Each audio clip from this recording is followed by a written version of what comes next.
This is Capital Insider, taking you inside politics, policy, and government in Oklahoma. I'm Dick Pryor with Quorum Call publisher Sean Ashley. Our guest is Dr. Robert Dauffenbach, Professor Emeritus at the Price College of Business at the University of Oklahoma. Bob, it's always good to have you with us. Well, it's always good to be back. Thank you.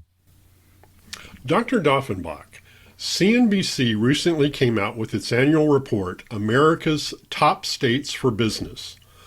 Oklahoma was ranked 39th, while Ohio took the top spot, and Texas ranked 4th. What are CNBC's methods behind the rankings, and what accounts for Oklahoma's low comparative ranking? Well, CNBC looks at a whole mix of things: infrastructure, the economy, the local workforce, quality of life, business costs, and how business-friendly a state is. They put the most weight on infrastructure, and in that, Oklahoma did pretty well. We scored 21st, which is quite good, and they put the least weight on business friendliness, and we crushed it on business cost and friendliness, ranking 3rd and 18th, which is pretty good. But we took a beating on workforce, quality of life, and the overall economy, where we landed in the low 40s. And given less weight was put on a lot of the sectors we didn't do well in, we scored low overall. So it's a high-profile study. It's very closely watched, but its weighting system is pretty arbitrary. Pretty subjective. And bottom line, certainly with this 39th ranking that they have for us overall, CNBC didn't do us any favors. So, is there a consensus in the economic development literature on what makes for differential growth among the states? Well, among economists, they really have come to a consensus. The academic literature is very deep, but there's general agreement on the main drivers. Number one by a mile is human capital. It's all about the size and skill of your talent pool. Number two is infrastructure and access, interstate highways, direct flights, rail and trucking service, cheap utilities, and fast broadband. Things like regulations, tax rates, and quality of life are still on the list, but they sit well behind talent and infrastructure in the economic literature. Are there other state rankings reports that better capture what the economic literature espouses, and how does Oklahoma rank in such reports? Absolutely. In my review, in my work, I found the Site Selection Magazine's 2026 report. And in it, they survey over 600 corporate site selection pros, the people who actually decide where companies expand. They look at practical stuff, tax competitiveness, higher education funding, career readiness certificates, power costs, and state fiscal health. They don't give a single number ranking for the states, but I took their data and experimented around with average of all the factors they list, the scores on all the factors they list, and used various weighting schemes. And Oklahoma came out 19th with this rating. Ohio scored at the 24th level, Texas 13th, and Kansas 25th. So according to the experts who move real jobs, Oklahoma isn't 39th. We're right in the top half. These rankings are quite complicated. The weighting schemes that are applied to variables seem to be potentially arbitrary as well. So why not just look at economic growth over time and compare states on that basis? Well, that's exactly right. The purest metric in my mind is real inflation-adjusted total personal income, and looking at growth versus some baseline for that, such as a particular year.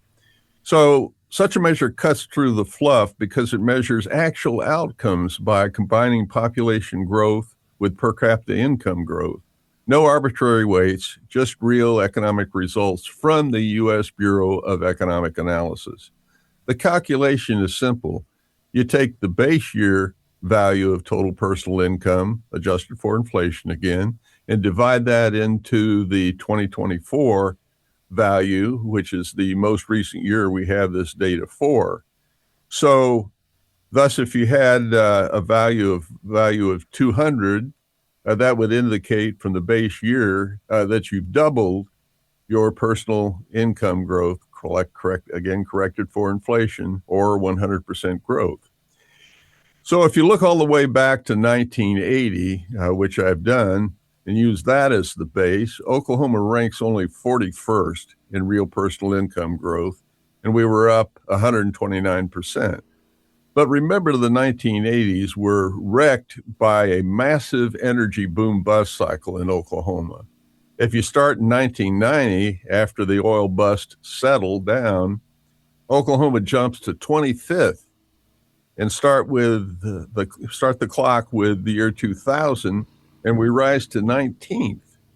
So when you track real dollar and cents growth, that's what I've done here, Oklahoma consistently lands right in the middle to low 20s, top 20s. So, by the way, using the same 1990 baseline, top-ranked Ohio, as ranked by CNBC, sits way down at 47th. So that's an interesting fact.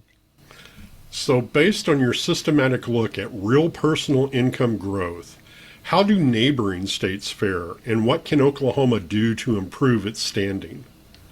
Well, Texas and Colorado consistently are in the top 10 powerhouses. Sometimes their rates of growth even double our own. Meanwhile, states like Kansas, Arkansas, and New Mexico are usually lagging behind us. Here's the reality. We can't expect to replicate Texas's sheer scale, massive population centers, or international airline hubs. And we can't duplicate Colorado Rocky Mountains to serve its highly technical workforce that loves winter sports. But here's the good news. Our identity as a low-tax, business-friendly state is fully established. There's no reason to keep beating on that horse. Pushing harder on tax cuts won't yield big gains anymore because companies already know we're affordable. Where we're falling behind dramatically is education and human capital. Back in 1990, Oklahoma's K through 12 education was ranked 24th nationally, pretty good. Today we're down to 47th, and we've had a rather linear decline since 1990. Quality education is an economic amenity. No company wants to locate executives and their employees to a state with struggling schools, and no parent wants that for their kids. This isn't a knock on our hardworking, dedicated teachers. It is a call to fix the system. Look at Mississippi. They've been recently in the news.